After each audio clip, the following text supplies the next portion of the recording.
السلام عليكم ورحمة الله وبركاته.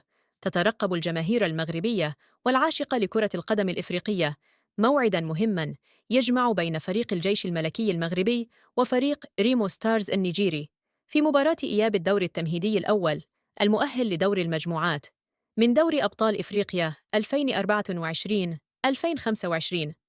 بعدما انهزم الجيش الملكي المغربي في مباراة الذهاب بنتيجة 2-1. يستعد الفريق لاستضافة ريمو ستارز على أرضية ملعب المجمع الرياضي الأمير مولاي عبد الله يوم الأحد الموافق 25 أغسطس 2024.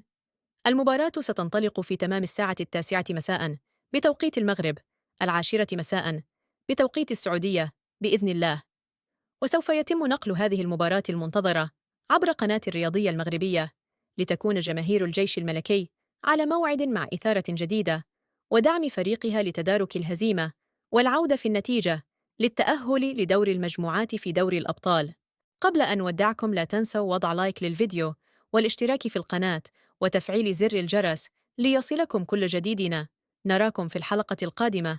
دمتم بخير والسلام عليكم ورحمة الله.